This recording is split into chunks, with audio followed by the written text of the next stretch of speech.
start. Mr. Niranjan Rao is the speaker today, and he would be speaking about ancient wisdom and his personal experiences. Mr. Niranjan Rao, Mr. K. Niranjan Rao is an MBA. He has worked in India and abroad. Particularly, he's been instrumental in creating India-Malaysia Business Forum, for which he got the Rajiv Youth Award from Government of India a few years back. So it's a wonderful recognition, and he has been a symbol of the youth.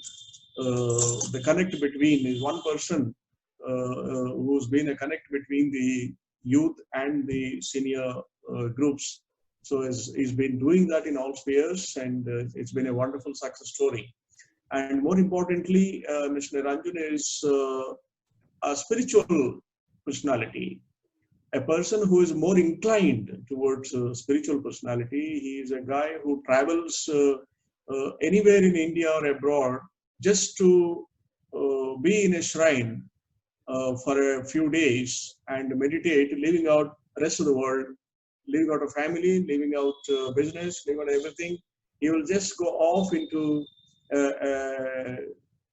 a place, a temple and a shrine, and then he would spend.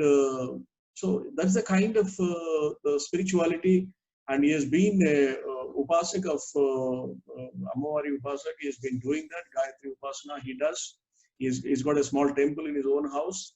So such a person, fortunately, we have amongst us, and definitely he's going to talk about his experiences today. I would stop here and give the forum to Mr. Niranjan Rao, because all of us know him so much over the weeks. Thank you, everybody, and now I give the forum to Mr. Niranjan Rao. Over to you, sir. Thank you, Andy. Namaskaram once again.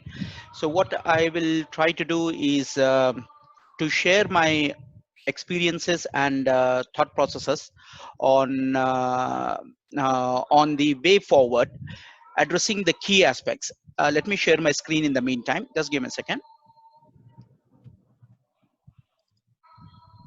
So you're able to see the screen? Yeah, just come. Okay, fine. So this particular session, which I'm going to have a thought process on, would be moving us in two parts, basically as a Brihadaranyaka Upanishad, as a continuation therein, where the core driver point of one of the Brihadaranyaka Upanishad is the great wilderness. The rishi who has seen this is Yajnavalkya, which I'm dividing this entire presentation into two parts, part 1 and part 2, where Brihadaranyaka Upanishad says that you are what your deep driving desire is. That's what I think Dr. Venkat Barla is suggesting, and that's the same thing what we have been hearing with Shri Dilip ji also, that you are what your deep driving desire is. Once the people are coming, we don't have to worry who is coming, who is not coming. This is a kind of a thing where people take time to come in. It has to be a driving force which has to come from within.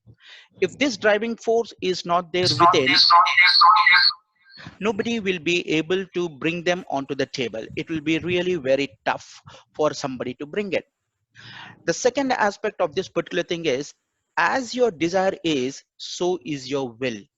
Now, it is our desire to take this particular knowledge and this wisdom of the ancient scriptures, literatures, and the age-old seers, what they have seen. It is our desire, it is our will to take it to the youngsters. Now, youth just doesn't mean to say he's only in the early 18s or 20s or 30s. Youth is, we consider even 60 also as youth. As long as that spirit within us is there, and then we are able to take it to those people. We take this kind of a message to the youth who are having this kind of an inclination and a desire. So our desire is to share this knowledge with all the youth. So as your will is, so is your deed. Because we have this kind of a will, every Saturday we are coming here irrespective. Though I was saying today, probably we got to reschedule, think about thing. But Dr. Venkat Barla garu suggested, no, Niranjan garu, let's have a discussion. Let's not break it and then continue it. See, so as your will is, so is your deed. And as your deed is, so is your destiny. This is the core concept, one of the concepts with Brihadaranyaka Upanishad is bringing to us. It's such an enlightening thing. So this entire presentation I have divided into two aspects. Part one, I'll try to share the essence of Upanishads for youth, which in my language is devotion. This particular devotion has got the mystic power. This mystic power will lead us from darkness to light. This I'll try to present it in a few slides, maybe about 30 minutes. I will take 30 to 40 minutes at max, which we will do it today, 8th of August. And the second part, which we will try to do it, is on 15th of August, the core message, the message of Brihadaranyaka Upanishad for youth, from realization to liberation. This I will try to address in my part two, as a part two presentation in the following week. Now, as a part one presentation, which I'd like to share today, is I've structured it in three formats. Number one, for the benefit of all the August audience present here, in a systematic way, let us try and then understand the origins of the core Upanishads. If we want to understand devotion, from where it is coming, why is it that I'm saying the essence of Upanishads for youth who are interested in this direction is devotion, we will come to understand in a very clear, structured manner. We will try to understand the origins of core Upanishads. We will try to understand what Upanishads are dealing with. Once we understand what is it that Upanishad is dealing with, probably this message we can take it at different levels. Though when we are discussing about the second aspect, understanding what Upanishads deal with, maybe from the scriptural perspective, but we will try to understand from the personal and professional level what is happening. How do we put it into our professional lives? That is what we got to understand, and that's the message which has to go into every person, every household. This message has to go. What is it that it's in there for me? The moment we understand this, whether it is a parent or a youngster as a youth, they will start working on it automatically. Now, third aspect, very briefly, I will try to highlight as a case study, the essence of Upanishads for youth in the form of a devotion, the mystic power which is leading us from darkness to light. We will try to understand what is this darkness. We will try to understand what is this light. And small steps forward, some of my personal experiences and journey is what I'm going to try to share it across. So the first part, when we come to the first part of this particular thing, essence of Upanishads for youth, understanding the origins of core Upanishads. I'm sure this slide we are all very familiar with, which has been shared by Shri Dilip ji last time. Though it's a common open public presentation which is there, I'm adding some kind of a value addition to this particular thing in terms of understanding it properly. So when we look at the Vedas, fundamentally, the Vedas are being divided into two aspects. These aspects are called as the Samhitas and the Brahmanas. The Samhita aspect is what is talking about the mantras. The Samhita aspects of the Vedas are talking about the mantras. Now, when we talk about mantras, let us not take mantras as only the syllables and rest of the other things which it's going. No, the mantras are fundamentally talking about a kind of the suktas. They are talking about the principles. They are talking about the laws. They are talking about certain kind of fundamental principles. They are being presented in the form of hymns, in the form of a verse with a kind of a fixed X number of syllables or a X number of feet, which are called as the rug. Now, these samhitas is forming the one part of the Vedas. The second part of this is called as the Brahmanas. Now, this particular Brahmana they tell us about number of things. Among other things, along with the rituals, it reveals the meaning of those particular rituals. So, because we know that every ritual is a set of actions, it is a set of processes. The moment I am doing a ritual, it is action oriented. It doesn't call that, okay, even if I'm going and then collecting a flower, for example, if I'm talking from the devotional perspective, I want to have certain kind of a proper sugandhi. It is a ritual. I am putting my mind, my effort. I'm trying to form a kind of a yoga to go and find what is the best thing that is available. Where do I find these kind of set of items for doing a particular ritual or a process? So my mind is constantly working on those things. That is the impact which this Brahmana is able to give it to an individual who is trying to focus on the ritual aspects. So what is happening to his being? His being at the three levels: at the level of the body, at the level of the mind, and at the level of the Atman. Now he is working on those levels. So Brahmana has got that kind of a impact. So if we broadly look at the Vedas, just to highlight for the benefit of the participants and also for the benefit of the youth who might be seeing this recording in the future, many of us don't understand what is the difference between a Rig Veda, a Yajur Veda, and a Sama Veda. So a Rig Veda is fundamentally, it has got fixed number of feet and syllables. That is called as the Rig Veda. A Samhita where there are fixed number of feet. There is a measurement which is existing and it goes in that rhythm and fashion. And there are fixed number of syllables. It goes in a particular pattern. They are called as the Rukkulu or the Rukkulu. It's called as the Rig Veda. The Yajusveda, what happens with respect to the Yajusveda is this, that it is devoid of this pattern. It is devoid of this pattern of the fixed number of feet and the syllables. I'm trying to tell it in a very simple language so that when you listen it, it becomes easy for you to remember what is the difference between a Rig Veda, a Yajur Veda, and a Samaveda. We understand it very fast. So Yajus Veda is devoid of this particular fixed patterns which is existing in terms of the number of the feet and the syllables. Whereas the Samaveda is the same thing, the mantras which are being said or they are being sung in a particular tune. That is becoming the Samaveda. So we have these three important Vedas, which are the Rig Veda, Yajur Veda, and the Samaveda. Of course, the Atharvana Veda is the latest, youngest version of that particular thing, which we call it as the Chaturveda. Now, the Brahmana part is divided into two parts, which is further called as the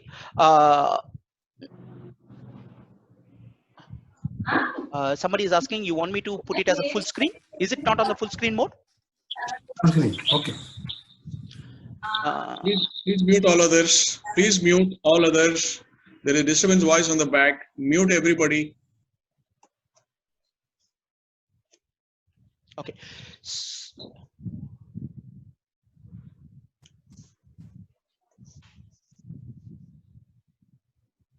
Is this better? Yeah, please go ahead. Okay, so now this particular Brahmana which is existing is further divided into two aspects, which is forming into the Karmakanda aspect and the Jnanakanda. Per se, the entire Vedas is divided broadly into two aspects, which is called as the Karmakanda and which is called as the Jnanakanda. The Karmakanda aspect is talking about the rituals, the various rituals. Now, these rituals are so beautifully designed that they are the various kind of rituals starting from birth to education. Once we are for the first time, when something good is happening in our home, when there is a birth, what are the kind of rituals we need to follow? We might not be knowing all the rituals, but the scriptures, the Vedas are specifically sharing what is the process, what are the kind of materials we are going to use for that particular ritual activity. We are now say for example going into the first, the Namakarana. For example, the Namakarana, there is a kind of ritual which is existing. There is a Upanayana ritual. There is a particular specific process which is involved in that. Now, similarly, when we are going in for example, Aksharabhyasam, for the first time, I'm going into an education. I want to learn something and I want to impart this education to my youngsters. There is a specific ritual which is existing. I'm going into a new home, or I'm buying a new vehicle. I am buying a new cloth, or I'm buying an ornament, or I am going to my job for the first time, or I'm going into a business transaction. I want to set this deal, or I am going out to deal with certain other people in a different kind of a network. Now, all these aspects are bringing in different types of rituals. I'm getting married. There is a specific ritual. I have a child again born. There is a specific ritual. Now there is a lady who's pregnant in my home. There is a ritual which is happening. Similarly, there is somebody who has passed away his body. So there is a ritual for that. So all these aspects are being clearly defined in the Vedas as the karma kanda. There are different aspects of this. The ritual aspects are talking about the materialistic things, such that each and every alignment of our day-to-day activities are aligned with a kind of a religious and a spiritual activity. Now, why we need this kind of a religious and spiritual activity is because as a human being, initially, we are spiritual beings who are having these human experiences. It is not the other way around. We are not human beings who are having spiritual experiences. No, wrong. It is the other way around. It is we are spiritual beings who are having the human experiences. So that is the reason our age-old rishis, the scientists, have seen everything in the form of religious and spiritual activities. Religion, re means once again, legion is union. We are being trying to put to reunion ourselves once again back with our spiritual self through these regular karma kanda or ritualistic kind of an activities, not only involving myself at a personal level as an individual, but we are involved as a family unit. My father will be involved, my mother is involved, my parents are involved, my grandparents are involved, my wife is involved, relatives of the wives are involved, the entire family is involved. So these rituals are helping us to unite with our relationships, which is a wonderful aspect. Another big contribution of the scriptural karma kandas, it reunites human relationships, because we have clearly seen that as a humans we are social animals. We don't live in individual isolations. We live as social animals, and our progress is based on social unity. This social unity includes human beings, it includes animals, it includes nature, it includes the Parabrahman. That is the social environment what we are involved in the karma kanda.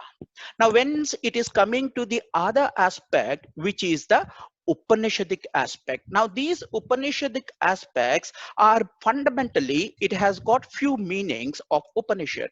The Upanishad is sitting close by to a guru and then receiving the knowledge is one of the common meanings every one of us understand. But the core concept of Upanishad is it is a secret sitting. It is a secret sitting. It is a secret knowledge.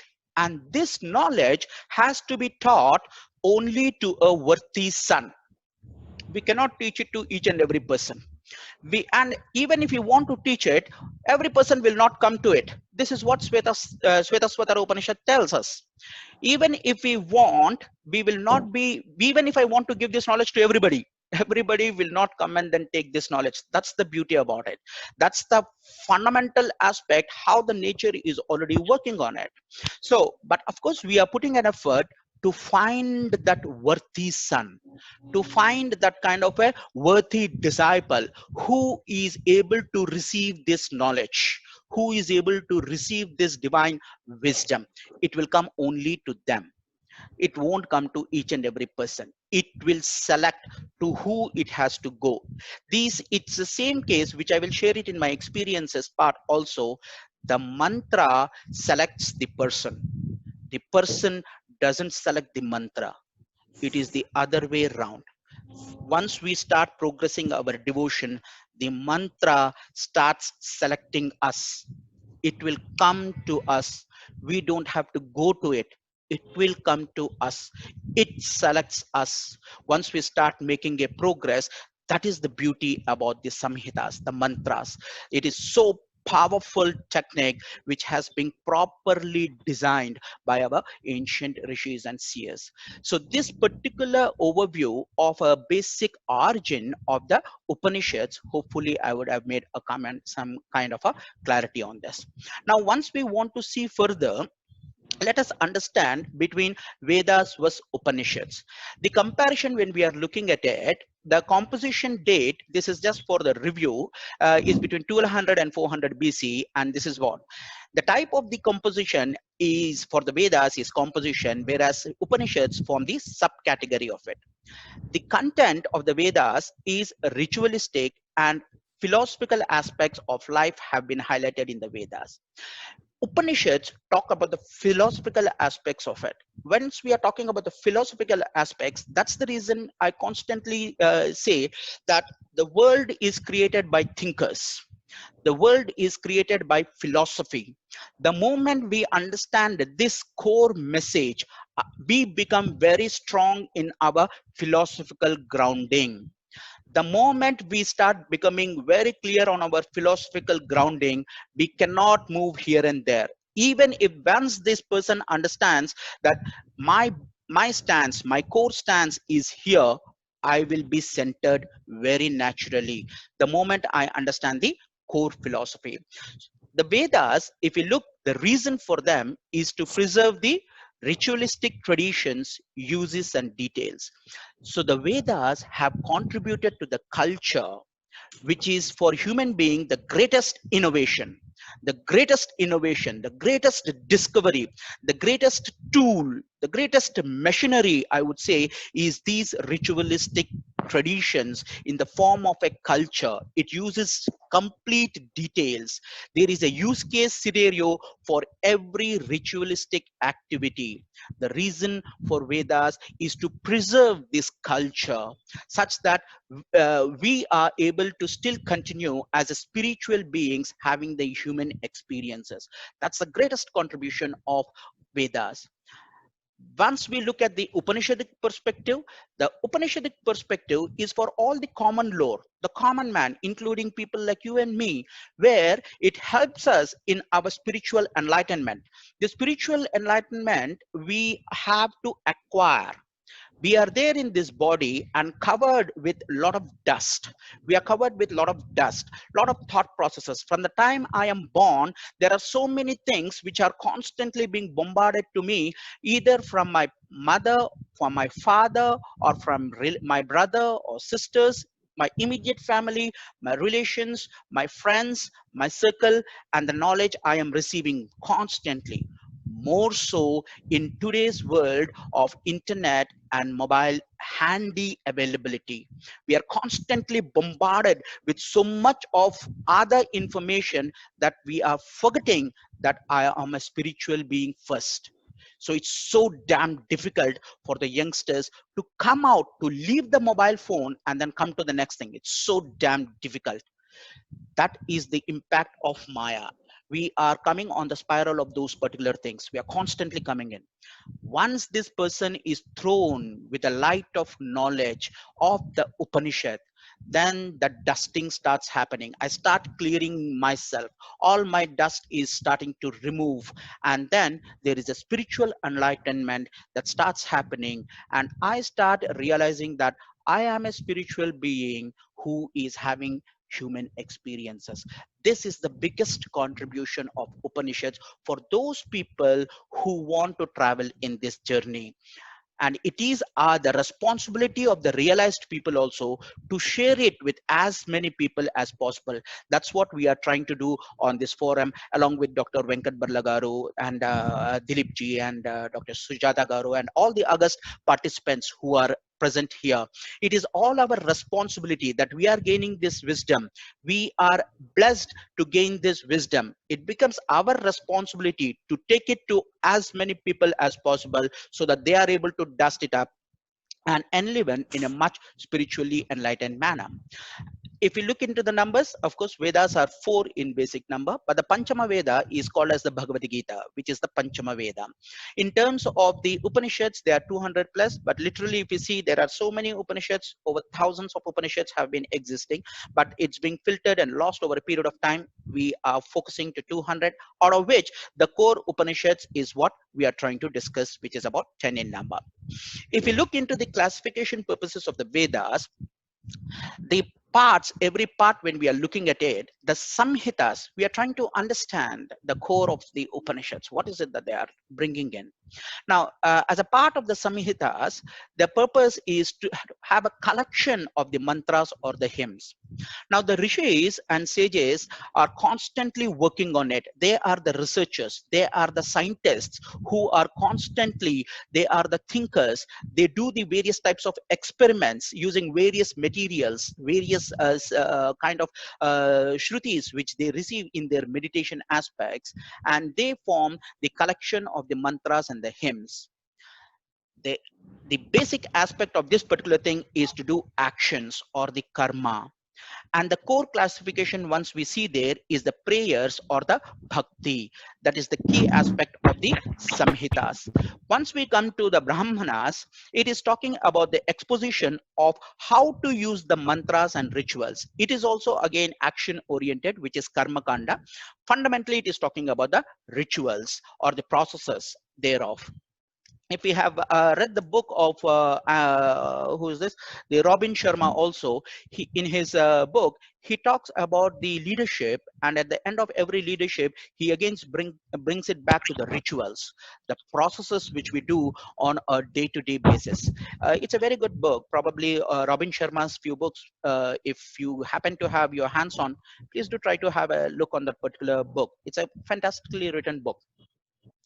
Now, once we come to the Aryan caste, these particular things are meditative in nature. They are the commentaries where the rishis or the seers or the sages are sitting in the forests. In the forest, they are meditating upon it, contemplating constantly, and having a proper discussion and a dialogue, both with the equal people or as a samvada, which is happening as a dialogue between equal people, or as a samvada, especially a dialogue between a guru and a sishya, the knowledge offerer or the wisdom offerer and the wisdom receiver or the knowledge receiver. It is happening as a samvada. Now, this is in meditative oriented kind of a thing. The Upanishadic aspects is fundamentally the contemplation of the philosophy behind the scriptures. It has a dialogue, a kind. There are various types of dialogues which are happening, like which we discussed in the last time also. This is where the jnana or the actual wisdom is coming out of the sishya, and more wisdom is being offered by the guru or the teacher. The teacher initially, then of course the guru, which is at a higher level. This is more of a discussion in nature. Therefore, I believe that even in our forum, the important aspect which is happening is this dialogue, this discussion, which has to happen on a topic by topic basis. Then we will be able to have an influence and an impact on the listener. Whoever is receiving this particular knowledge, there has to be a proper impact on that particular person to carry what is the message which I am carrying it. What is it that I have to do now? It is now, in this moment, in this awareness. What is the action that I have to do now? If this message is going to the youth, it will start influencing the person to take his actions in these directions. The proper message has to go to the youth in this aspect. Now, if we look at the entire origins of the Upanishads, each Upanishad is coming as the end part. Probably it will come in as a part of a Brahmana, or it will come in as a part of the Aranyaka. So the Rig Veda is coming as the Upanishads which are coming from Rig Veda are the Aitareya Upanishad and the Kausitaki Upanishad. Yajurveda is divided into two, which is called as the Shukla Yajurveda and the Krishna Yajurveda. The Shukla Yajurveda is offering Isopanishad and Brihadaranyaka Upanishad. In fact, if you look at it, Brihadaranyaka Upanishad can be considered as a commentary on Upanishad, because Upanishad is a very small Upanishad, roughly about 18 verses or so, I guess. And Brihadaranyaka Upanishad is like an ocean. It's a commentary, complete, huge, vast. Brihat means vast, and Aranyaka is from the forest. Brihadaranyaka is very vast, kind of a ocean kind of a subject by itself. In a way, if you look at it, it is like the commentary on the Upanishad itself. The Krishna Yajurveda constitutes about the Katha, Taitreya, Svetasvatara, and Maitrayani. Samaveda, we are able to see Chandogya and Kena Upanishad. Atharvana Veda is talking about the Mandukya, Mundaka, and Prashna Upanishad. These are some of the core Upanishads and their origins from the Vedas, where we are seeing. If we look at the bigger picture completely, we are able to see from where the origins of Upanishads is coming. From the Vedas, parts of the Vedas as mantras, samhitas, brahmanas, aryankas, and then the Upanishads.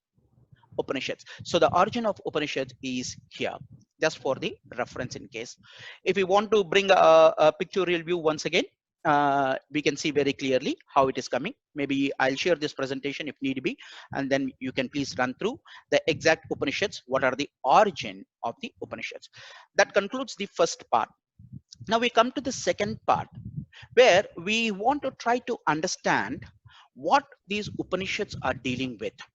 Why do we want to understand this? Because we want to understand the essence of Upanishads for the youth is devotion.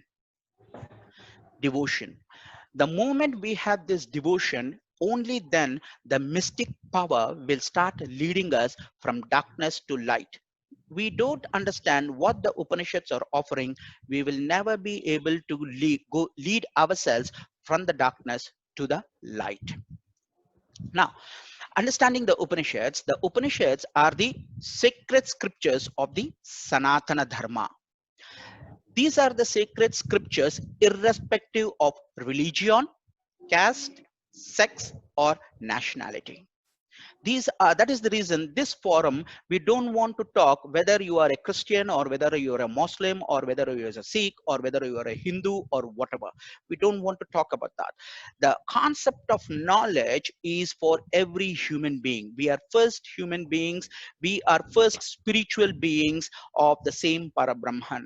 Only then we are human beings having our experiences. So these are the sacred scriptures of the Sanatana Dharma from time immemorial, irrespective of any of the caste, religion, sex, or nationality. This is one thing we want to understand. This message we want to give very clearly to all the youth, all the nationalities everywhere, that this is not just for Hindus only. It is for Hindutva, the way of living, the way of my lifestyle on a day-to-day basis.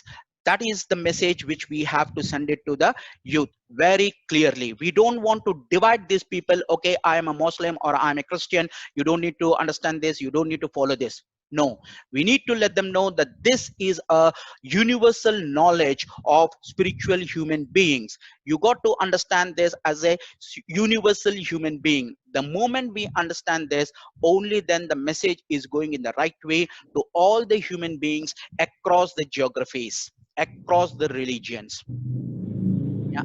Now, once we want to understand the Upanishads, one of the close meanings which we are saying is that Upanishad, Upa means near, Ni means down, Sat is sit, and sitting near the teacher.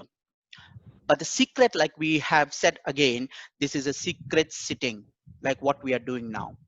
This has to be shared on a one-to-one basis or in a small groups where there is a lot of discussion and a dialogue that is happening, because Upanishads talk about a lot of transformation within self. We want to bring this transformation. We just don't want to give the knowledge and give him a textbook and then ask him to read. They will not be able to understand. This language is so damn difficult for an ordinary listener. He will not be able to differentiate the meanings. He will just be having superficial knowledge, but he will never have the deep, wide knowledge what the original Upanishad want to convey the meaning. It is only possible if there is a proper dialogue on a verse by verse basis. I can give a gist or the top level just to have a proper understanding, but it will have a little impact. But the moment we start discussing on a verse by verse, every shloka, we start discussing them in a proper manner, understanding the deeper meaning.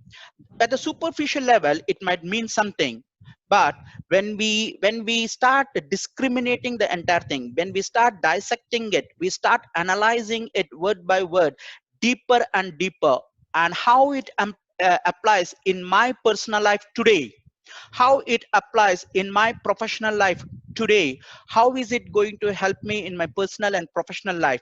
If we are able to convey this verse by verse, every sloka, then the secret knowledge will endow, it will become one with me, and my lifestyle will change. My lifestyle will change. That is what is the takeaway for the youth. His lifestyle will change. The way he is looking at the same object will change. He will realize what is the difference between the seer and the seeing. He will understand the difference. It will become, he will internalize the entire meaning. The moment he internalizes these meanings, he becomes a transformed youth. And that transformed youth is an asset to the nation. He is an asset to the nation. That's what we want to build through these Upanishadic dialogues or discussions. Right. Now, further, when we want to look, uh, particularly the Upanishads are being researched very deeply and widely and composed by various years. It is not by just one person. There are so many commentaries which are being given by Upanishads. These Upanishads are researched thoroughly on the very existence from where I am. Who am I? The fundamental basic questions. From where am I getting the prana, my energy, my life force? From where is my existence coming? Such kind of deep down questions are being asked through by these researchers. They are the seers and the sages and the rishis. They have dwelled upon these topics so deeply, so widely, that the moment we start asking these questions to the youth, I'm sure most of them might not have an answer. First of all, they wouldn't have asked such kind of a questions to themselves. Furthermore, they would think that why should I ask these questions when I am already living happily, when I'm getting my salary on time, when I'm getting my professional things on time? Why should I bother about it? Those are the questions which he will ask us. We got to respond to them.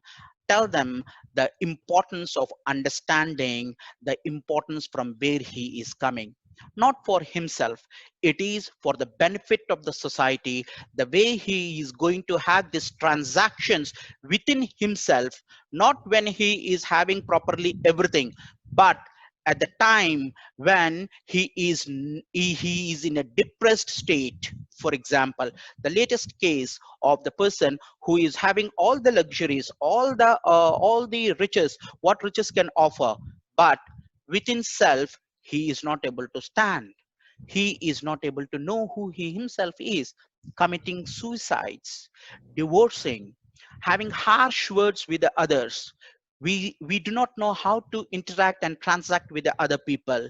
We don't understand all these things. Why? Because we don't ask these questions. We are not daring enough to ask these questions to ourselves. We are not daring enough to ask these questions to the youth. Therefore, these issues and problems, both within the personal life, in the families, or in the professional lives, we are all living on the superficial surface level, not being the original pure spiritual self. So these Upanishads are very dynamic in nature. They dare to ask the such kind of questions and research deeply into that, and they live by the outputs of the outcomes. Therefore, the Upanishads are a culmination and a compilation of a earlier body of Hindu sacred texts which are called as the Vedas. But we want to understand here Vedas. Veda means knowledge. It is knowledge. Veda talks about every knowledge. every knowledge which is existing. That is the reason we have come out of this particular aspect of only one person as on the top of the hierarchy. We don't believe in that. We believe in a open source code. We believe in an open source code. This open source code is open to every person to utilize it, and it is free of cost. This open source platform is free of cost, available to everybody to utilize it in there, to apply it in their lives. This is an open source knowledge. Now, Upanishads are the Vedanta. They are the end of the Vedas. In the sense, the moment we understand Upanishads as a Vedanta, our knowledge is so deep down that we start behaving like a centered person, a pure human being, a pure spiritual human being. So what are the teachings of the Upanishads? Fundamentally, if you see the core 6 aspects which the Upanishads is talking about, the entire core key concepts, the teachings of Upanishads, whatever is the Upanishad, they revolve around these 6 core items. There could be a little bit here and there minor difference, but the core concepts are these. Number one, it talks about avidya. It talks about avidya. It dares to say that I do not know, and then it starts seeking the solution for that. It starts seeking an answer for that. That is the beginning of knowledge, where the moment we get this from avidya, we gain vidya. From vidya, again we get into an avidya, again we get vidya. So it is a umpteen kind of a loop which keeps on going between avidya and vidya until we stabilize and understand that there is some knowledge which is existing. Once I get that knowledge, I need not know any other knowledge. We will come to that stage. That is the beginning of avidya to vidya. The moment we understand that I do not know something, I start taking actions, which is my karma. I start doing actions, activities in that particular direction. I do not know about a particular topic. I want to know about it because we are human beings. We are human beings, are animals. And we as an human being animal are goal seeking animals. The moment there is something in my mind which says that I do not know something, that particular human being is a goal seeking animal. He will start taking actions and steps in that direction to gain it, because this is the fundamental nature of a human animal. We start seeking actions. So therefore, karma comes in place, or the activities. We gain the knowledge of the karma. What kind of activities am I supposed to do? What kind of actions or activities am I supposed to do, such that I know myself both in terms of my personal life and in my professional life. Once I have this, I start doing samsara, the transaction kind of an activities. I try to understand that there is a suffering which is existing. There is a suffering which is there, and I want to come out of this suffering. I gain the vidya, I gain the knowledge about that particular samsara. How do I come out of this suffering? Then only we start to realizing that there is something called as an Atman, which is there within myself, which is residing in me. And this is the one which is seeking everything. We start looking at those things. The moment I understand Atman, I will try to see that there is a Parabrahman, there is a supreme, another bigger consciousness than me, which is acting as an underlying current. It's an underlying power which is running inside under that particular thing, which is acting as a Brahman. That Vidya we start getting in place through the Upanishads. The moment we have these 5 things in place, we are in a state of moksha, or in the state of liberation, where we understand that we are entangled with all these 5 elements, and I need to liberate myself. I need to disentangle myself from these things, where we are talking about moksha, and we are talking about the techniques, the processes, and the procedures. These are the things which the Upanishads are teaching us as 6 core concepts, by way of saying, not this. Not that. This is what the Brihadaranyaka Upanishad says in 2.6.3.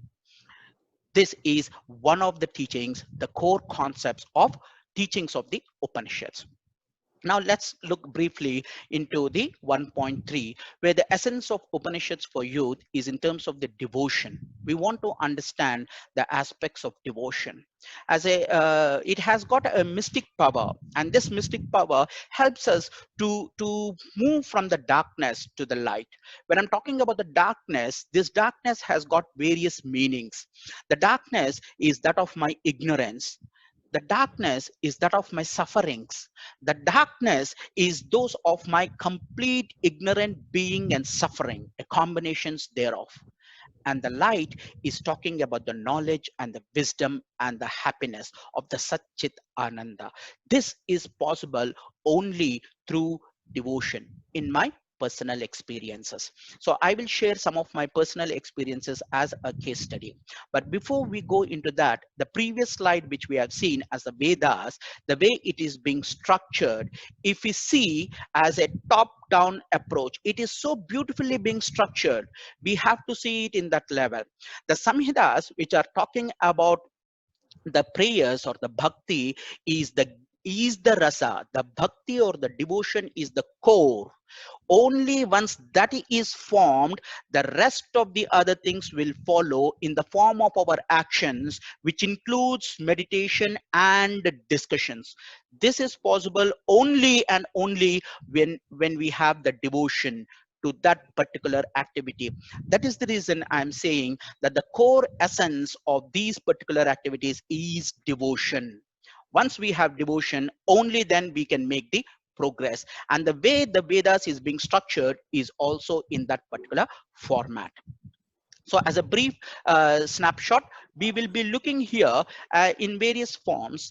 My first guru as my father. Through him, I have learned, my journey has started because of him. I've learned the good, bad, ugly from him. What is it that is there? All the spiritual knowledge or all the rituals which he has been performing, I have learned it as my first guru is my father. Many thanks to my father for that. I give my complete pranams and may he bless me throughout completely. I've been initiated into the next level is the Gayatri. The Gayatri sadhana has helped me in many ways. There are different experiences which I've experienced because of the Gayatri mantra sadhana. Though the Gayatri mantra sadhana is asking for us as a simple prayer, a request, where it is asking me to lead me, this particular being, into the knowledge, through to throw the light in all the three lokas. We see at a physical level, that doesn't matter. These syllables have been written in such a way, they are called as the aksharas. They are called as the aksharas. These aksharas have been identified as the bija aksharas. Bija means seed. Now, I would like to bring very shortly, I will focus here. Each of these Gayatri mantra is having 24 bija aksharas. 24 bija aksharas. Each bija akshara is having a potential. If I meditate in my mind like a farmer, if I can meditate like a farmer, this mind of mine becomes like a fertilized land. This mind of mine becomes like a fertilized land with the Gayatri mantra sadhana. The moment this fertile mind is there and one bija akshara I'm able to properly sow in my mind, it will give the fruit of whatever is required. Unlike on a fertile land, if I sow a seed of mango, I will get only mango tree. Or if I sow on this fertile land a rose plant, I will get only rose plant. But with Gayatri Mantra Sadhana, one bija, if it's properly getting sprouted in my mind, I start functioning in unlimited directions. It gives you every fruit like a kalpa vriksha. Whatever you are focused upon, whatever you are working upon, you start getting the fruits thereof. I've seen many miracles and mystics in that aspect. Though superficially it appears to be a miracle or a mysticism, at the background there is a absolute science which is working behind.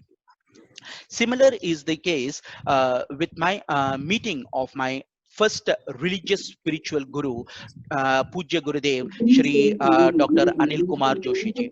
Now, the way I would have met him in this particular aspect, another, uh, Watchman, honey, watchman. there is a background sound, sorry. Just mute everybody. Please mute everybody. Okay. Just mute. That's all. Yeah, go ahead. Okay. So the way we have met my Puja Gurudev is in the form of a devotion. This starts happening from within. When there is a burning desire which is happening within self, then the cosmos will start working in a way where you meet such kind of a person. We start meeting such kind of persons already. The way I met him is also a kind of a mystic miracle where I do not know who he is, where he is, or what it is. Like I said, at one point in time, when we start looking at the mantras, sometimes the mantras don't come to us. But the moment we start having that kind of a ardent devotion, the mantras start choosing us. Similar is the case with the gurus. The guru starts choosing us. They start choosing us. We identify with each other, and then we start making our spiritual progresses. My biggest one of the experiences in terms of the devotion was when I have done the activity of a mantra sadhana, which is a kind, it gives us a lot of discipline. These activities which a guru offers to us, the first thing it gives us is a discipline. It talks about time management. The important second thing which it helps us is in time management. It talks about a resource management. It talks about self discipline. It talks about an output.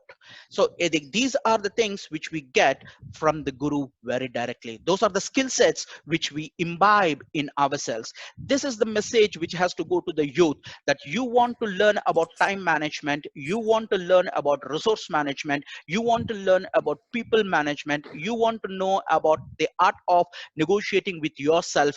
These are the activities with devotion Good that we morning, got to Gita. work upon. The moment we are able to work upon this, there is a classical example of a sadhana which is called as the Bhiksha Yatana. Bhiksha Yatana. We are going and seeking something. It drops down our ego. It drops down our ego. It talks about I have to go and ask Bhiksha to a person who I do not know. We have been brought up with everything on our platter. Today, the youth is given everything by their parents. They want money, pocket money, they are given. They want a shirt, they are given. They want a phone, it is given. They want a laptop, it is given. Everything is coming on their platter. So they don't understand the importance of devotion. They do not understand the importance of how to ask. They do not understand this aspect. They take everything for granted and have inflated, super inflated egos. That is the cause of the downfall.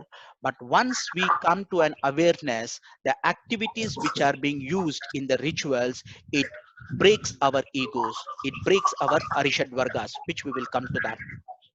My next aspect was with the meeting with my next spiritual guru. There is somebody who is talking in the background. Okay. Okay. So where I have met my Puji Gurudev. His spiritual name is Shri Siddhendra Maharishi. He is also my materialistic and spiritual guru. He is also the CEO of my company. Now, with him, I have learned how to strike a balance between the materialistic life and the spiritual life. That is what we have learned. We have made a lot of journeys together. This particular aspect has happened when I've been to a place called as both Sri Shailam is one place where I have done my sadhana, being there for 10 days. I have done Bhikshatana for 10 days, which is also a very tough task. It is also very tough task. Once we start doing it, it appears 10 days small time, but when we do it, we know the impact of it. Similar is the case when I've been to Rajarappa. It is there in Jharkhand, Rajarappa, the place which is there at the temperatures which is 2 degrees, 3 degrees, cold water. There is no proper facility. There is no toilets. There is no other facilities which are existing. But still, you have to continue doing your sadhana, your devotion there. We understand the challenges. We experience those challenges on the physical body. We experience those challenges in my materialistic body. I experience those challenges at the level of my panchakosha, all the 5 bodies which is existing, and then we work on it. Only then this awareness is coming in terms of stabilized experiences. Then it works. So these doing of these spiritual sadhanas, it gives the experiences. It creates a kind of a discipline. It creates a journey for us, taking step by step forward. We understand from Atman level to the Parabrahman Atman. We start realizing that it is not what material gains one get in a relationship, but what my being or your being becomes because of this relationship. Similar is the message which has to go to the youth, where they must clearly understand what they become because of the association with Upanishads. The moment they understand what they can become with the association of Upanishads through these properly structured scientific knowledge, bup, they will start taking it up. And I think this time I'm seeing a lot of change in the youth who are willing to take these kind of topics. They want to become one with it. It is we who have to reach the youth as well, like what Shri Dilip ji was also saying.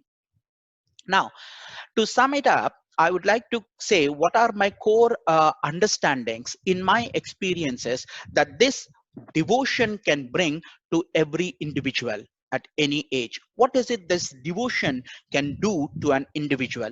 At first, this particular devotion, it will help us to realize and understand to respect the teachers. That's the first intake. A teacher can be in any form. He might be teaching maths, or he might be teaching a subject, or he might be teaching music, art, or any other kind of a skill set. We start understanding that it is in respecting the teacher that I will receive more and more knowledge. The second thing which happens because of the devotion is we go ahead and find a qualified guru, a qualified guru, but not a dongi guru. We don't find a person, a dongi or an artificial guru who says, okay, I know this, these are the scriptural superficial knowledge, okay, give me so much of donations or put so much of money into that or give that money there. No, we identify the qualified gurus whose interest is only in uplifting me as a disciple to the higher levels of my consciousness and bringing me to a higher potential of what is there in me. Such kind of a person is only a qualified guru, not otherwise. We start to learn with the guru. We start to learn with the guru. We start becoming like what the guru is. We start understanding guru as a Parabrahma. We start understanding guru as a Sat Chit Ananda Swarupa. In once we have this devotion, the second important gain what we start getting is karma in the form of actions. Guru puts us through various tests and activities.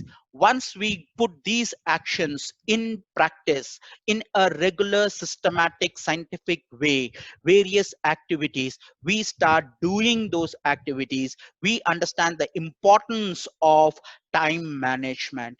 So important, it's so easy said. For example, if I have to do a savalak japa of a particular mantra, I have to understand at what pace I am able to do this, such that within 5 days, or within 3 days, or within 10 days, or within 11 days, or within 2 days, I will be able to achieve this.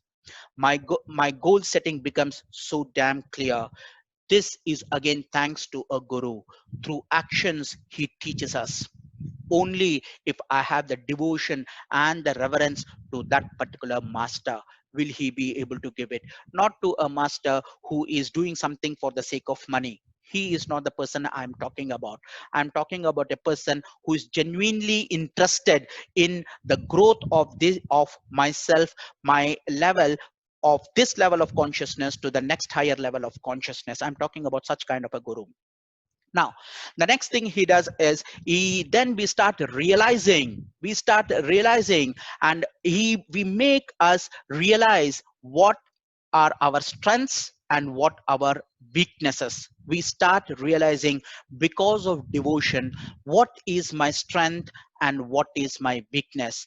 Very clearly we start understanding, because we will know whether I am having that kind of a willpower or not.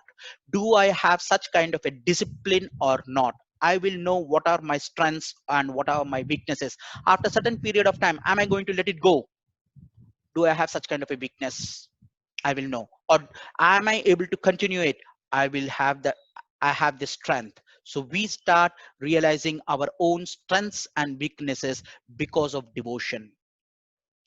With devotion, we will know many things. And the first important thing we will know is this, that I do not know. I do not know. This is the key takeaway we will know once we meet the right guru. The moment we get in touch with the right qualified guru and we offer ourselves with the devotion, we will know that I do not know. That is the biggest takeaway which we will be able to get because of devotion. Then the next takeaway is, it makes us humble. Devotionally, it makes us humble, and it brings in a constant awareness. It brings a constant awareness of our vidya and avidya. What is it that I know? What is it that I do not know? This devotion helps us in bringing this constant awareness. The next thing it helps us is, it helps us to overcome our Arishad Vargas. Our Arishad Vargas are the six great enemies. They start with Kama, Krodha, Mada, Moha, Matsarya, Lobha. These are the six Arishad Vargas which are existing, and we will start overcoming them one by one. The king of these is the Kama, the desire, which creates every other aspects, including intellect and ego. These are our enemies constantly. We will know it through our devotion, and it helps us to understand where I am operating from in a given instance. At every instance, the devotion, if we are devoted to this particular activity, it will help us to understand from which level I am operating in a given transaction. Am I operating from my ego level? Am I operating from my intellectual level? Am I operating because of my greed? Am I operating because of my desire? Am I operating because of my lust? Am I operating because of my other aspects? So at every clear level, we will know this constant awareness, from which level I as a Atman, I as a self am operating now in this transaction. Am I operating with my wife because of my anger? I wanted something, I did not get it, and I am now furious. So I will bring to this awareness that this is the kind of a consciousness I'm having. Once we get this kind of an awareness and humbled, we start working on our self with this realization because of the devotion. This helps us in purifying our consciousness with the discriminating abilities learned from devotion. The effects of the Maya, the great illusionary power, we start to learn to see all as the self. We will see the other person also as a conscious person. From what level he is operating, we have this combination of a compassion and tolerance towards the other person. We try to bring him up if he is lower than us. We try to go reach him if he is higher than us. we will be in a state of very balanced state. We start becoming centered more and more. We start purifying our conscious levels at a very constant awareness, moment by moment basis. This self, in a constant self, we become purer and purer and start looking into the Parabrahman consciousness as a journey from realization to liberation, which continues on a moment to moment basis. And over a period of time, you become the guru for the next generation. And this cycle continues for a person who is having this devotion. Therefore, my understanding, my experience says that the essence of Upanishads, the core, the one quality we got to develop in ourselves is devotion. That's the key.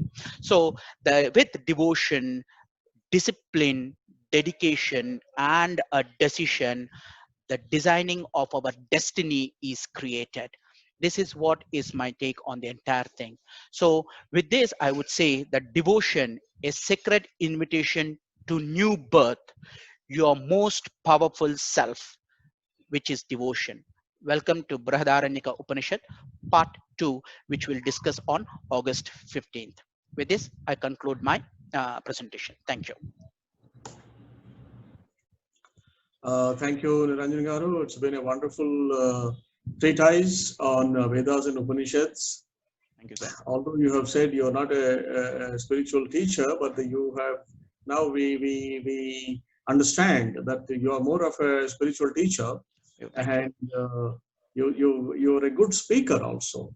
Oh, thank you. You've been really very elaborate on the Vedas and Upanishads. It's been fantastic, in fact. And you also brought certain new concepts, like man is first a spiritual entity, later on a human being. Now, of course, they have become non-human and something else.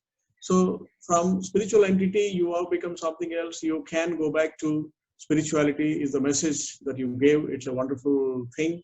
You have done a beautiful analysis of Vedas, how the Rig Veda is fixed syllables, mantras, hymns, whereas other Vedas are discourses and explanations of scientific quest and of the music and notes and of the rituals and so on. And you also said that the Guru Sishya, Guru would select the Sishya, a person who is capable of becoming a Sishya. It is not that knowledge is given to everyone freely. It's a mystic knowledge. It's a secret knowledge. It is an Upanishadic knowledge, which is available to a Sishya who is capable, proven himself to receive that knowledge. That is another thing that you gave us. It's a wonderful message. And also you talked about the mystic power which falls on you the moment you understand the discourse, understand the scriptures, then the mystic power falls on you. That's very, very important. And we realized it today, although we've been reading about it more focusedly, we have realized these messages. The acquisition of that mystic power is the one which has no caste, no creed, no community. The caste, creed, community, or the evils man has invented when the knowledge was given from the heavens to the rishis and sages, either in any other sect. These sects and religions have been invented by us. They are the biggest evils. But the Vedic knowledge, the heavenly knowledge, has no sectarian approach. It is one human being across the globe, in the universe. It is one and same human beings for whom the equal knowledge is given. We have divided the knowledge into sects and religions and all these things. We've added a caste, creed, community and spoiled ourselves. That is the message which is coming very clearly. And you also dwell on Vidya and Avidya, the oscillation between Vidya and Avidya, and finally graduation to Vidya is possible through the scriptures. You have also said that will solve the problems of the youth. Their frustrations, their suicidal attempts would also be solved the moment they start gradually moving towards Vidya from the current Avidya. You have also talked about you have come down to your spiritual journey and discourse. You have visited several other places, and you have made sadhana, Amavari sadhana you have made, and you have acquired a certain amount of these things. And finally, you have concluded that devotion is the ultimate answer for the maladies of the human beings. It's a beautiful experience that we have all undergone through your discourse today. It's one of the best I have ever had, and you are the right person to connect the youth, because you are not so old as many of us are. So you are the bridge between the youth and the others. So we are fortunate that we have heard from you today such a beautiful part 1 and part 2, and very analytical, very analytical, graphic, and non-repetitive presentation. I have not seen any repetition in your presentation. We seem to be repeating ourselves many times, but then you are the guy who have really been able to be very analytic, and thank you very much. It's been personally, I rate it as 10 by 10. Thank you, sir. Nothing, 10 by 10. Thank you. God bless Niranjan Garu. Now we will move over to the questions, commentaries, observations. The forum is open to the audience.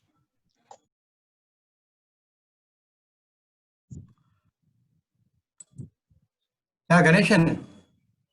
Yeah. Hello? Yeah, namaskaram. Cheppandi, vinapardhundi. Sir, Ganeshan. Yes, sir. Yes, sir. Go ahead. Okay. Sir, a wonderful session, sir. Today, I have noted that in this devotion section, this is Sakama devotion and Niskama devotion and Vishwa Karma devotion and Nirgama Brahma devotion. These are all the 4 stages you have mentioned in here. Am I correct? Yeah. Yeah.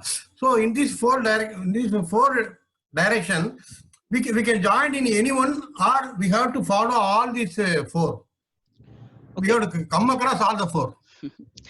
Okay, so maybe I'll try to share a simple example, and hopefully it will answer your question, sir. Okay. It is like this. If I am breathing in now, am I consciously doing a breathing? Yeah. If I'm driving a bicycle after learning it, am I saying that, okay, now I have to do a pedal, next only I have to do a balancing, next I have to sit? No. These things happen naturally. There is a progression for every individual, for according to his vasanas, according to his lifestyle, according to his passions, and according to what he thinks is suitable for him. Like I said, the mantra selects him, the devotional path also selects him. The moment you do that, automatically you will follow a particular path. Whatever is the path which is suitable for you to take to a higher conscious level, it will automatically come to you. It happens, all of these things happen in a mixture, and proportion of one of them will be a little bit longer, and that longer one will continue with us. So we have to be aware, what is my liking? What is it that I want to do such that I'm able to take myself to the higher level, my conscious state? Hopefully this answers your question. Yeah. Okay, sure. Yeah, the divine knowledge in the eyes of the God, or when it is in the form of a word, it has no distinctions. It is seamless. It is one knowledge. It has been given to us in several headings and subheadings for us to understand. So therefore, a right person, a person who is in an A+ grade will start a little differently. A person who's in a C+ grade would start differently. That's what Niranjan Garu is trying to explain. But the knowledge is open, it is free, it is for you to show your devotion, show your commitment, and grab it the way you can. Thank you very much. Thank you. Very nice. Sujata madam, any observations? Surya Garu, any observations?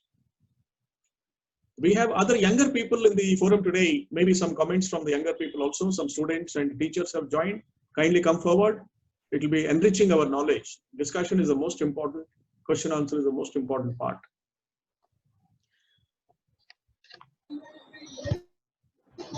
it was very nice, sir. I request It's so Bhavana, my student who's here, I request Bhavana, my student, to just, clarify if she has any doubt at all. Namaste, Because ma'am. it was so, yes, Bhavana. Namaste, ma'am. Sir, namaste, sir. Niranjan, sir. Namaste, sir. I'm Sujata, I'm student. Yes, Namaskaram. Bhavan. Sir, I have a small doubt. Hmm. Sir, may I know that how many number of births are there for a soul as far as Hinduism is concerned? Okay, so every according to Hindu scriptures, if you're talking about our kind of a knowledge which is existing, we have so many yonis which are present. So many yoni. Yoni is the place from where we are taking a birth. So there are more than 84 crore beings which are existing. So from each of these things, we take a birth. Now, this birth is happening based on the consciousness, the conscious state at which we are exiting this body. When I am keeping my conscious state at a particular level, I take that kind of a form, I acquire that kind of a body because I am one consciousness along with the Supreme Parabrahman. Parabrahman is the one who is creating everything with the use of all the Pancha Mahabhutas. The Pancha Mahabhutas combination is the one which the yonis are being created. And now you are realizing that you are one with the Parabrahman. You have the ability to create. So you create that yoni at the level of the conscious, which you exit this body at the time of exiting. Based on your activities, actions, and your vasanas, you take that particular yoni, the birthplace from where you want to come in. That's how you take your birth. This is not me maybe. saying, this is not me saying, this is the scriptures which it is saying, okay, according to this, because I am not at such a kind of a high level as on date where I would have taken the journey of all these things, or I would have seen it in my dhyana state. I am not at that state as on date, just to clarify. Now, Bhavana, good question. Thank you very much for asking this question. And I may add a little point in addition to what Niranjan Garu has mentioned very rightly. He has mentioned that from a philosophical level at a very broad level. But in the common parlance, if we look at the literature which we have, the authors and writers are talking about 7 janams, 7 janmalu. 7 janams, human beings takes birth and rebirth 7 times, and again 7 times, and so on. So 7 janmalu is the one which is common parlance talking about. And by this time, one has to acquire the unionization with Brahma. Thank you, Good sir. question. Yeah, in fact, Bhavana, I'd like to add one more point also. Having said from the yoni's perspective, but from a self perspective, every breath in and breath out I am taking is a birth and a death. Every breath in, every breath out I am making is a birth and a death.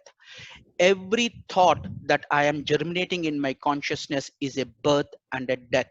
So we go through umpteen number of births and deaths within this lifespan. We got to understand this, that there is a birth and there is a death that is happening. Whenever there is a thought coming in, it's a birth. Whenever there is a desire happening, it's a birth. Whenever there is a ego rising, it's a birth. So we got to understand that there is a birth which is happening constantly, every moment, nanosecond by nanosecond level. There's a birth happening. There's a death also happening the moment you have conquered that thought, you have conquered that skill set and gone to the next level. There's a death of that happening. So we got to improve and increase our conscious awareness from birth to death, birth to death, birth to death. This is a constant cycle which is happening, and then there is a balance in that. That's what is happening in this particular thing. And Ganesh Garu, I just wanted to share with you one more thing.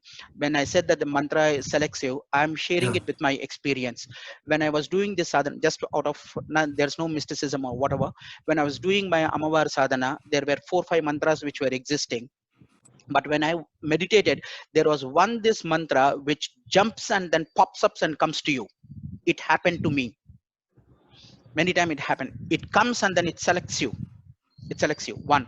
Two, when we are constant in meditation, we will realize that there is a sound which is coming in and it is in the form of a mantra or a bijakshara. It will come to you. Okay. Thank If you you. are a particular sadhana, it will come to you. Yeah. Yeah, thank you. I think I've seen Surya Garu and Annie Madam raising their hand. Please go ahead. Ganeshan sir, kindly be to the light. You seem to be facing towards no light, but then I would request Ganeshan sir to face towards light. That's all, and many others also. Thank you. Next question. Surya Garu, he was raising his hand. I've seen. No, I was just saying that whatever presentation you made, it's correct. But only thing is that can we have it some concrete examples like such that the younger generation they can relate to that? Because basically, frankly speaking, Upanishad, Vedas, I don't know whether the younger generation they know it at all, whether they have heard it or not. So if we give it some concrete examples, I don't know, I don't have knowledge of that also. But these are just my thought. Maybe I am wrong. And the second was just a suggestion that we have certain WhatsApp group. So these messages can we circulate to them, or if they like this, some of them can join this, so that we can increase the number. And if they are interested, they can continue with that, or they may add some more people or some more friends of their own. Yeah. That's right.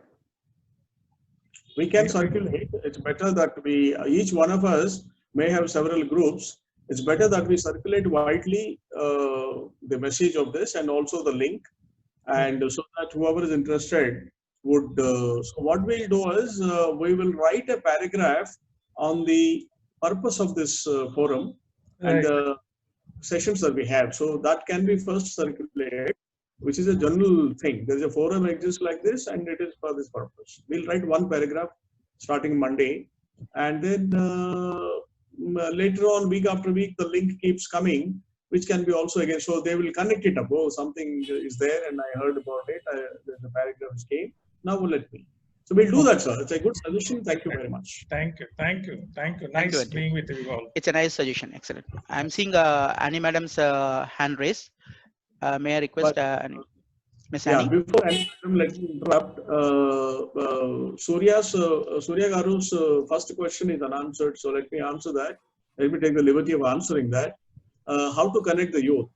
For example, if you look at the problem of lack of concentration of studies is the biggest problem of many youth. Now, how do you concentrate? How do you develop concentration? Is possible through the scriptures.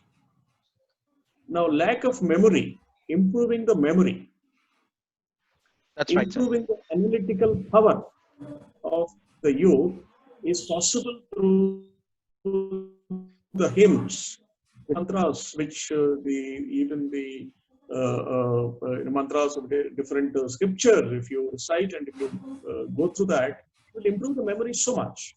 So this is the way we have to pick up the issues of the youth and show the avenues of working on them, solving them, helping them, so that they would be connected. Let's work on that, and it's a good question answer, and it's a good way we are developing so that we reach out to the youth and others. Thank you, sir. Thank you very much. Over to Anna Madam. Anna Madam, please go ahead. Sorry for the interruption. Yeah, first of all, it was an excellent presentation. Well, my knowledge about Vedas and Upanishads was zero, so I learned a lot from this. But what I'm saying is, as we are going along, most of the things that you're saying there, I believe this comes from your what is it called? That word, I keep forgetting the words. Your sanskaras at home. Whatever whatever I learned today from here, I feel I am doing maybe 50% of it, maybe 20%, whatever is the amount. But everything was taught to us by my mother and my grandmother, grandfather, whatever I've seen them. Basically, instead of like trying to give it to the youth and all, we can start it from our home, you know. I mean, at home, things like everything, the parents do this, do that, you know, don't lie.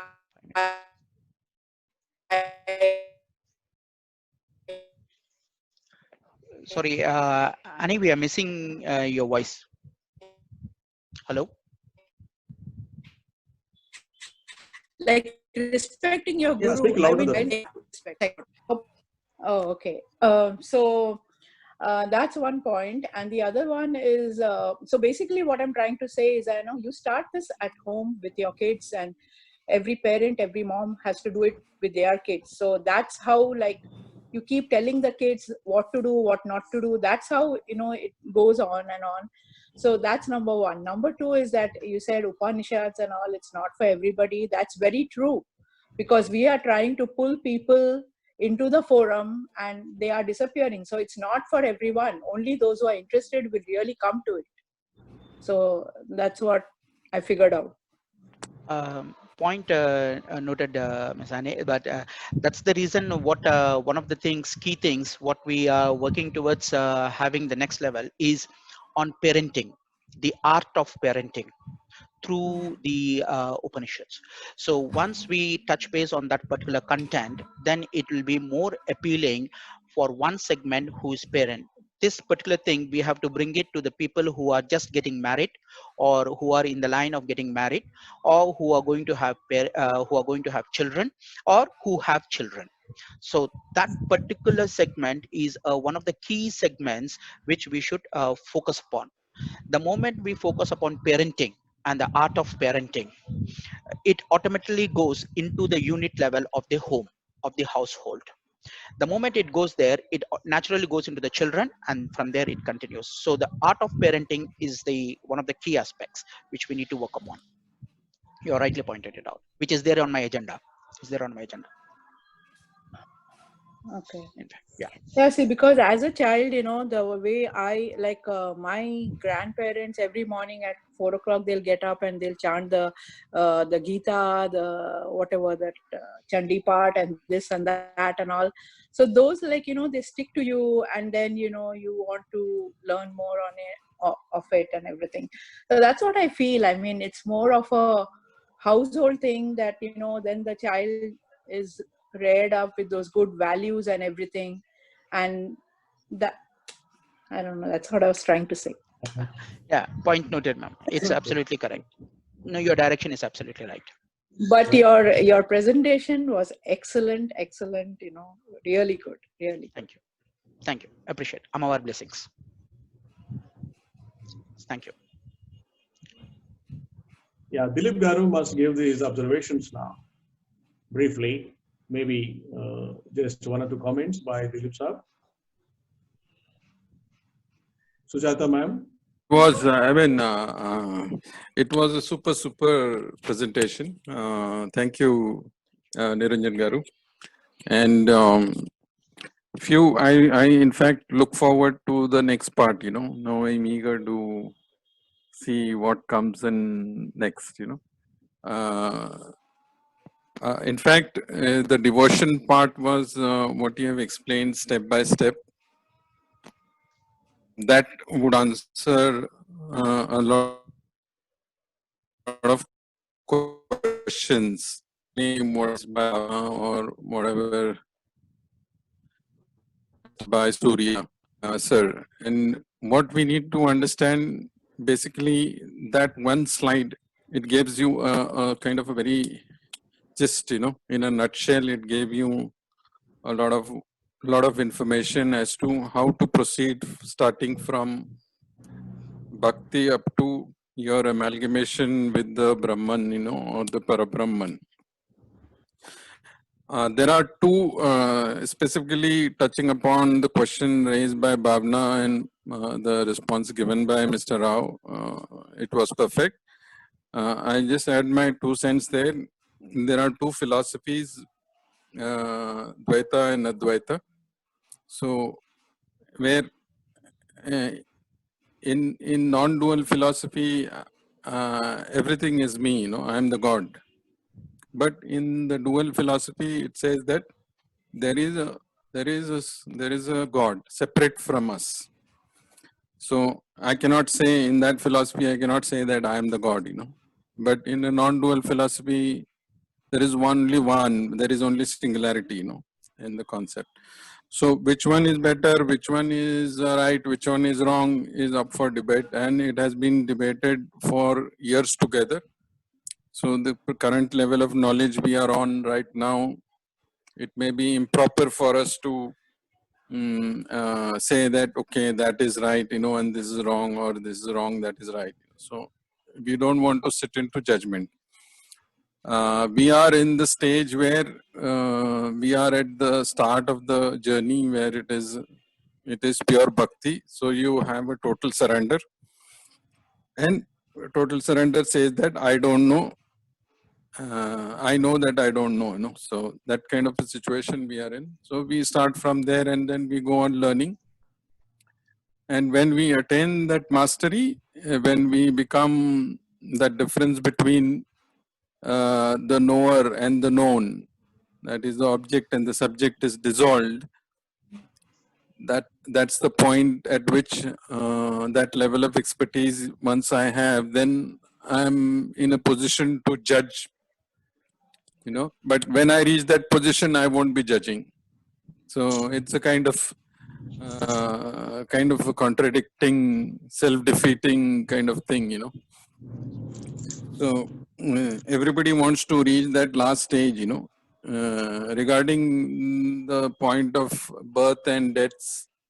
Basically, once you give up the desire and you have as far as your karma is concerned, then you become one with the Brahman, and that's when you break away from the cycle of life and death, and you don't take any birth later on after that, But till then, as far as what the philosophy tells us, that till then you keep on taking births in different forms.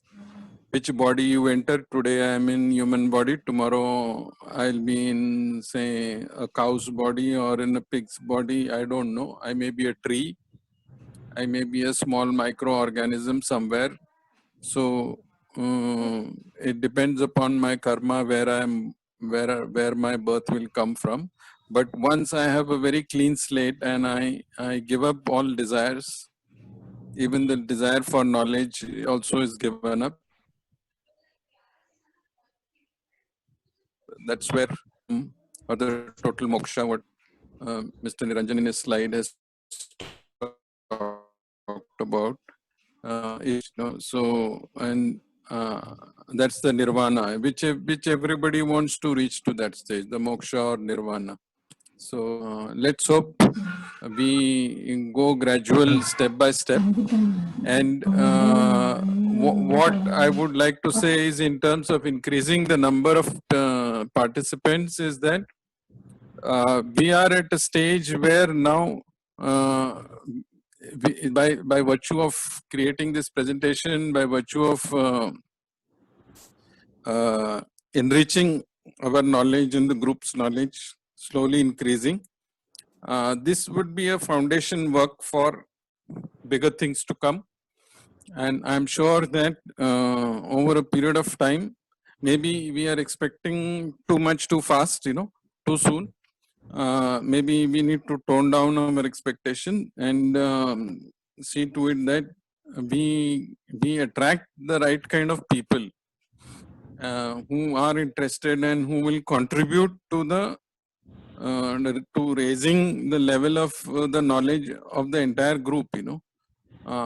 I'm not saying that I am the perfect guy, but I'm ready to learn. Like I said, we are in the first stage of the bhakti or the devotion cycle. So we are in that stage of I don't know that I don't know. So I have to start with that. And anybody who comes on board and contributes to the knowledge is always welcome, And the right kind of knowledge from the right kind of person is always welcome. So we wait for the right kind of guys to stick to us, And yes, we have to do our karma, and the action has to start on that by way of spreading the good word, spreading the word, or spreading the knowledge, maybe in form of short messages or snippets or anecdotes, which goes on to the group, and the group member then percolate it down to their groups. So people will be intrigued to find out from where this is coming. Let me be a part of it. So that message is kind of trademarked on our groups. Some kind of a branding we need to do. If already it's there, it should be a part of that message, and which gets spread over to a number of groups, and they try to find out from where it is coming. So that information is embedded in the message itself. So some small knowledge snippets, it could be anecdotes, it could be whatever, which we kind of brand it and circulate it first amongst the group, and then eventually group members will percolate it down to the guys whom they want to give it to. So, which is what Surya sir also was saying. We do that. I think we should do that immediately, because that knowledge, let the knowledge attract people instead of any personality attracting the people. Knowledge attracts people so that it stays, it sticks. Otherwise, we tend to lose. If people attract, if I may call one of my friends, he may attend 1 or 2 sessions and he may drop out, But if the knowledge is attracting a person, it means he will stay there for at least a long period of time, So I feel a few points here, but overall, very excellent. Excellent presentation. He cleared a lot of cobwebs in mind, regarding Upanishads. So a big thumbs up to Really. Dr. Niranjan. Thank you. Yeah, thank you. Amawar blessings. Any comments from Sujata ma'am? She's a Sanskrit scholar, a teacher, a guru of gurus, and she's been around. So, yes, sir. Yes, sir. Yes, sir. Vanakkam, sir. No, his presentation was based on his experience. So I would say more than the knowledge that is derived from reading or learning, it's good always with experience, and his presentation was based on experience, and that's the reason it has touched every one of us, and we were able to realize what he wanted to say. It was too good, sir. Really excellent. Thank you, ma'am. Thank you. Appreciate. It's pure blessings, divine blessing. We have, in fact, many people have joined today. I was watching the entries, and there were 12 people, and then 2 left.